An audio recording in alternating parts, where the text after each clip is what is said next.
story. How I went from being a tech AI multiple exit entrepreneur to building a damn medtech company. The toughest thing I've ever done. Let's see if I can get this thing to work. This is my friend Marty. I have permission to use a name. Marty was diagnosed with Alzheimer's at 83. Spent 2 years declining. Her daughter decided not to give her any medication because some of them are absolutely terrifying side effects. She's not alone. 500,000 Americans every year. By the time I'm done here, there'll be 5 people that got diagnosed with Alzheimer's. And 7 million Americans. If you're 60 years old, you got a 20% chance you're going to get Alzheimer's.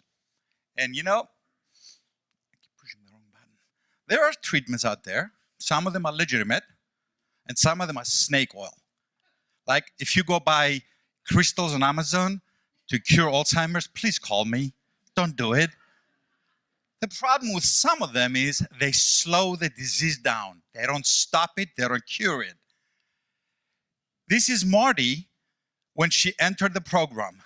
The red line would have been what happened if she had no treatment. The blue line would have been the antibody therapy.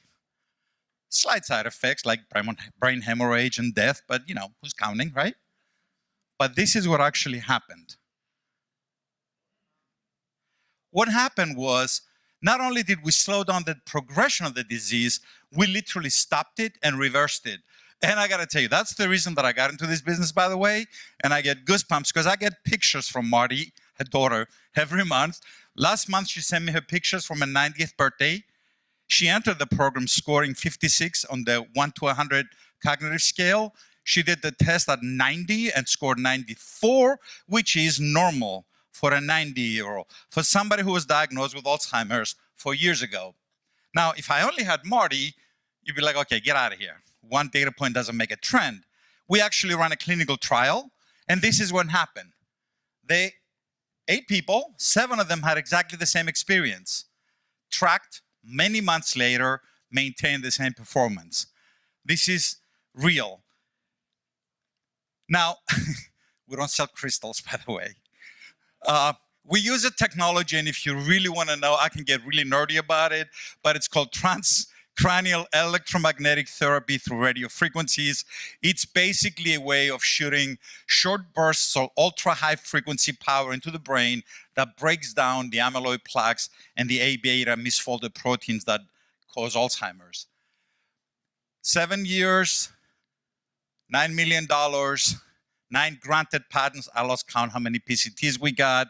Selected as a FDA breakthrough designation and picked as one of the 30 companies in the Alzheimer's Moonshot Project. Not a small set of accomplishments. We took over because our goal is to bring this to market. Do good and do well. This is a big market. It's a $500 billion market. Any way you slice it, just the nootropics alone is a multi-billion-dollar market. We're not building a small company. My goal is to sell 30,000 devices in 3 years. Now put that in a percentage. You can't. It's too small of the market we're trying to get. Those devices, 30,000 devices in 3 years, generate $100 million in gross margin. I don't need anybody's money to continue my research if I get to that stage. Now, I always tell my team there's a fine line between a vision and a hallucination. And the only way a CEO can prevent that from happening is with a kick-ass team. And I do. It's not often I walk into a room and I feel like I'm the dumbest guy in the room. But my medical advisor board, they all have multiple PhDs and MDs and a brain surgeon. So I'm about a lowly engineer. But we're all nerds and we all care about the science. Our timeline is 18 months. We're raising money right now to get a product to market in the next 18 months as a wellness device that we can sell before we get the official designation for Alzheimer's treatment from the FDA, because the breakthrough designation they gave us doesn't cover that. We're breaking into 2 pieces, 5 million to get to market, and the next one will be determined on our pre-orders. We don't know what the number is. It might be a lot more than 5 million based on people that are willing to write me a $25,000 check today to buy a device, and I can't sell them one. Now, in the end, That's the line that gets me every time from Marty's daughter. And that's why I'm doing this. And on a personal level, I think I'm going to live to be 90. What the hell is the point of being 90 if you can't use your brain, right? That's it. If you want to know more about it, I'll be outside. Thank you very much.